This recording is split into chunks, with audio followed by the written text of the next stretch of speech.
Okay, for this video here today, what I'd like to do is to just quickly demonstrate slitting and drifting. And I have this very small piece of 3/4 square that I'll use for this demo. My forge is just about, the gas is just about out, so this will be a nice little project to do with the amount of gas I've got left. So, yeah, and you know, the idea I got from this is from last week when I was using my cutter. You know, I was so pleased with how that worked. So I might employ that in cutting this open and then drifting it. And then, you know, when you want to punch or cut or slit steel, typically you'd have to use, it's better to use a steel that's a tool or an alloy steel. You know, something that has high heat resistance is always best. This is H13. Any of the steels that are letter designated, you know, A, S, D, and so on, O, W, those are considered tool steels, although they do contain alloys as well. And then, you know, stuff that's number designated could be just a straight carbon steel, the 10 series, something that starts like 1095 or 1050. And then stuff that starts with another number like, you know, 4140 or 8640, those are considered alloy steels. So, you know, but there's also, you know, like I said, maybe you can't just say, sometimes I say tool alloy steel because it's, you know, could be used for a tool and it also contains some alloys. So, but that's just some general knowledge. So, you know, I've got a whole bag here, a whole bag of goodies. You know, I've got a bag full of different tools that I use for my, you know, for my hammers, for punching eyes, and just a whole slew of things. And, you know, these are, this is H13, this SKD 61. And 11, SKD 11 is D2. You know, I've got just a bunch of different things. So, you know, and I use this one or that one depending on the situation. And also, I've just experimented, you know, with different things to try to make it easier to punch an eye for a hammer. So, and I'm not going to do that today, but I've mentioned this, and I'm going to do that in a future video. Show you how I punch a hammer eye. And this is a new slitter that I made. And this is a little bit bigger of a slitter. You know, you can see compared, the cutter, my normal cutter is made from 3/4, and this is made from 1 inch. So I'll employ this slitter in a future video. So you can see a bunch of different, like I said, just a slew of different tools. This and this and this and this and this. You know, just all different shapes, and you know, trying to see which works best. So for this project here. You know, I can't find it now. I don't know. It's around here somewhere. Oh, it's probably inside. I have a bunch more of these, you know, handle tools like this, obviously, and I've got a slitter in this style here. So I'll probably employ the cutter and the slitter, and then drift that open. And then, so you know, when you want to cut, and you know, when you want to punch into hot steel, like I said, it's better to use a steel designated for tools, but you know, you could just use a straight carbon steel, which is also a tool steel, but you'll have to maybe not go so hard at it. You know, you probably have to take a few blows and then cool it off, take a few blows and cool it off, like that. Whereas some steels like this H13 or D2 are, you know, some of the alloying elements that are in this, like, for example, chromium, makes it so that it's very heat resistant. And that's what also makes it very hard to shape the steel. I think I've mentioned this in a previous video. But as far as drifts are concerned, you know, you could just drift even with mild steel, you know, just pieces of mild steel. So I was thinking for this, you know, I'll see how this goes. I'll cut that open, you know, I've marked it, and then slice that open, and then somehow I'll drift it. Maybe I'll use, you know, something that's tapered like this to drift it open to about 5/8 or about 3/4, and maybe use one of these at the end. So yeah, let me get at it and see how she works.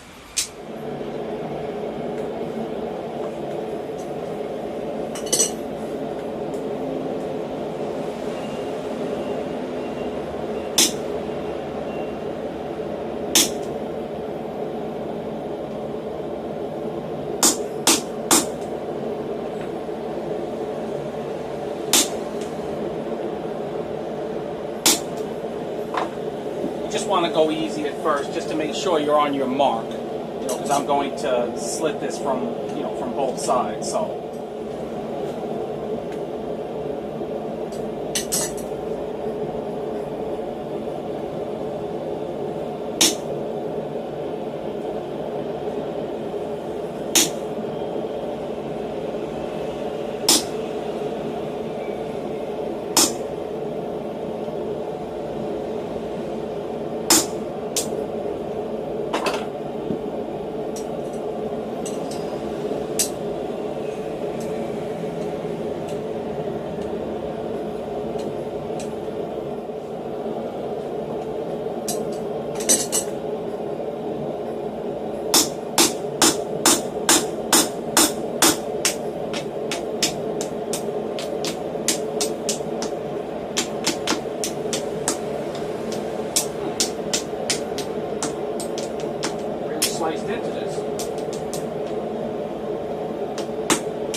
sometimes if your punch, drift, or whatever gets stuck, you know, it's always good to, if you tap the sides, it helps loosen it. But sometimes you don't want to tap it on the sides, you know, because then maybe you want to have that, you know, kind of look where it protrudes on each end. But if that's the case, then you can actually work it. I should have maybe just front and back like that. You know, if this was in like such, and then you tap the piece like this, you know, that will help to you know, make it come out. So.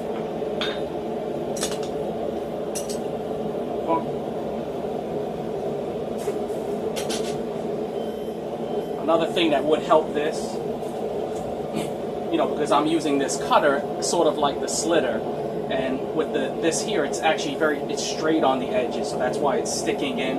If this had taper, just a little taper in this direction, you know, something like the slitter, like that, then it would come out a lot easier. I'll give it another go with this though anyway.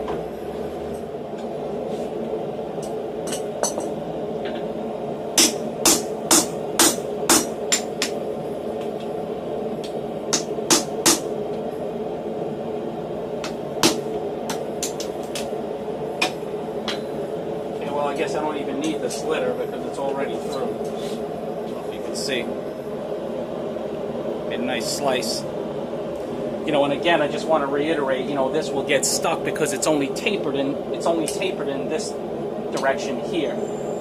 If you wanted to employ the cutter like as I'm using it now, then it should be tapered in two directions, just like the, you know, like I said, like the slitter. And actually, the slitter is the better tool for this job. So I just wasn't enamored because I made this cutter last week and just felt like it was so nice. I mean, look at that. You know, just cutting through the edge.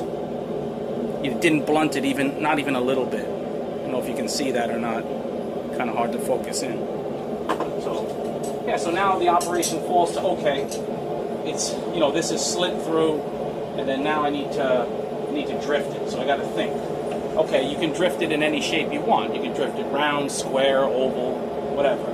So at this point, yeah, maybe I'll go with this. I'll just see how this will work on it. Try to get that centered in that slot and see. You know, and then the thing with slitting that's different than punching is that with slitting, I'm not removing any material or very minimal. Whereas if I'm punching, I'm probably removing even just a little slug. You know, if I was to use a slot punch, you know, something that on the end is blunt on this end. It's sharp on the edges are crisp, but it's blunt here. That will take a piece out.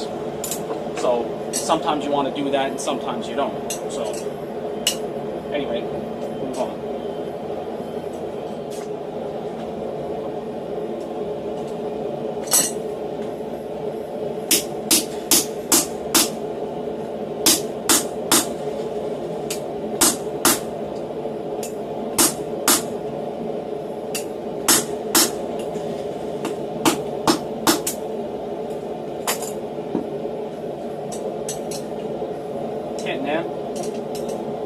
Get it from this side.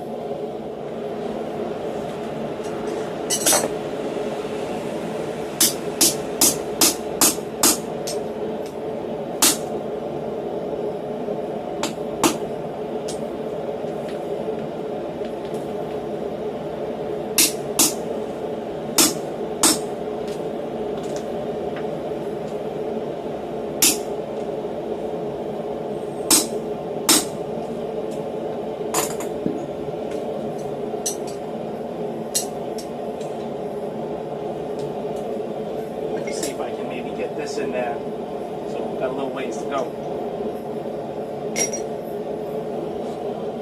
When we're just talking about mild steel, you know, the operation will dictate the heat that you take, the temperature that you want it to be at. For things like punching, cutting, slitting, drifting, you want to be at on the high end of your temperature. You know, if it was something involving a tool and it was using a tool steel, you have to make considerations for that as well. But in general, these operations like slitting and drifting need to, you know, you need to be up there close to like a yellow.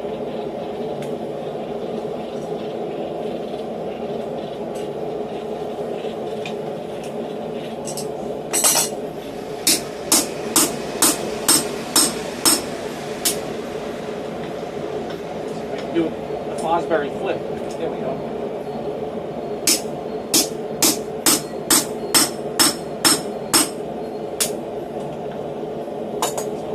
Just about there.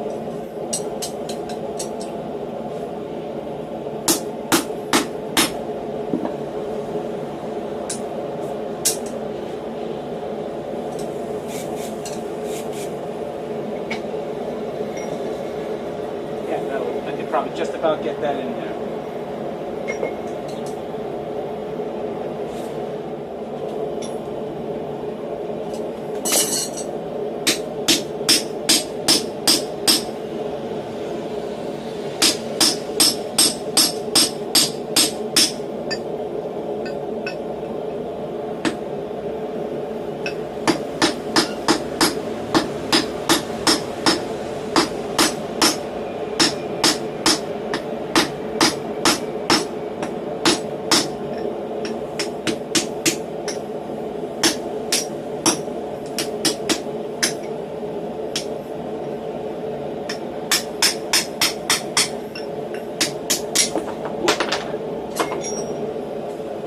Stuff.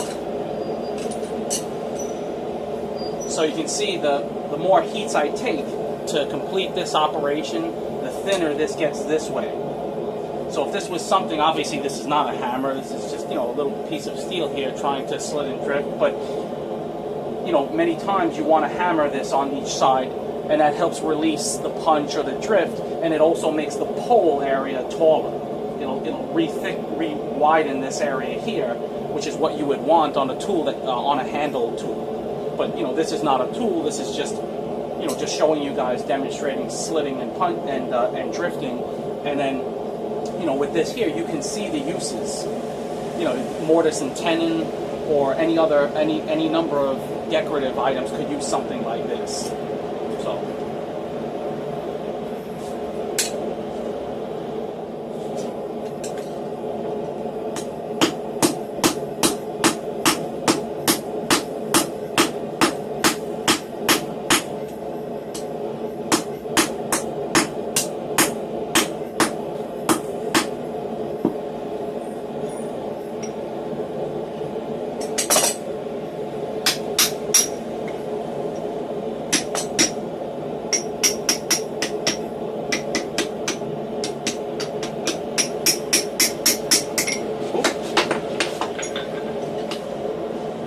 What, I have fried chicken for lunch? I got the drought sticks today. I'm going to finish this off, I think, in the hardy hole. Make it, you know, fit in the hardy hole here. You know, it originally was 3/4 and it fit really well, but it's upset on this end some, so I'll heat it all up and then use this to hold it and bang it in.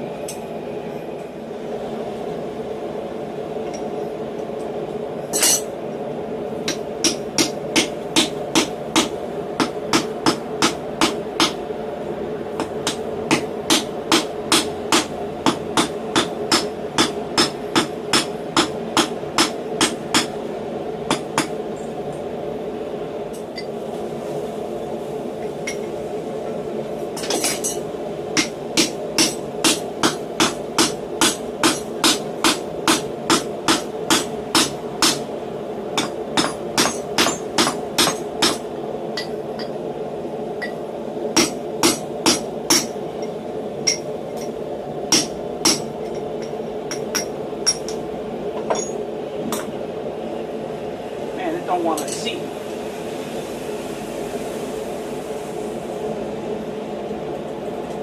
I'm going to cool it. Probably cool the top end would have been better, but yeah, I'm just going to keep continuing on. Just like I said, I love doing stuff like this. We just kind of see what's what, work it the way you want, and however it turns out, it turns out. This, by the way, is just mild steel. This, I said, you know, just this drift is just mild steel.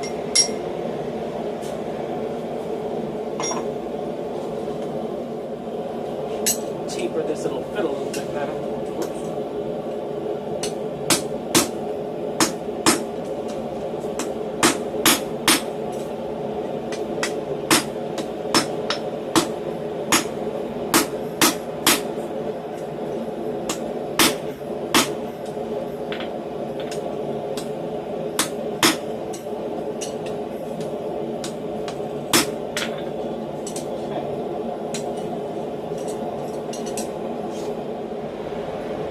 see a little discoloration, you know, a little bit of the temper colors drawn right next to the edge of the hardy hole here from me having that hot piece in here. And someone asked previously, will that, you know, ruin the anvil? And the answer is no. It's just, it's so superficial. You know, just after working on the anvil just a little bit more in this area, that'll, you know, it'll be like it was never there.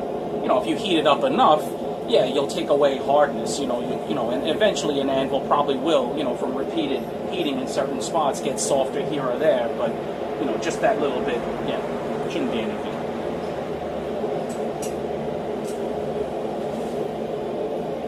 All right, I gotta focus on what I'm doing.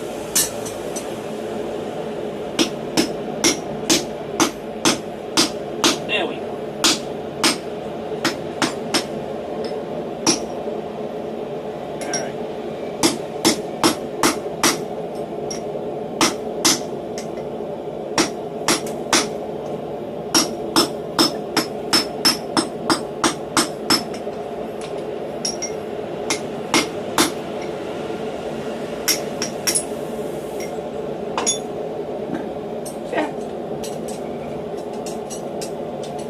Kind of getting a little off kilter here, but you guys get the idea. I'll work on this a little bit more. One more heat.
Good to just ease the edges on projects like this. It just makes everything look a little bit, gives it more of a dimension. Just using this small hammer to give it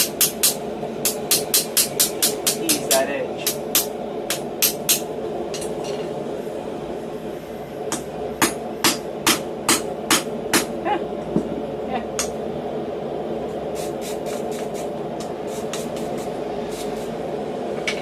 Well, yeah, not too bad. I slit it a little bit wider than I should have, so it had a little excess material. So, I can make this completely round if I keep going at it, and it actually was really round until I started fooling around with it in the hardy hole. But yeah, I just wanted to give you guys sort of an idea about what's possible, and maybe you can take this and adapt it to some of your own projects and use this sort of style to make items that you want to make. So yeah, pretty good. Pretty much pleased with it. Catch you guys next time. Please like, subscribe, share, comment, and don't forget to wash behind the ears. Thanks.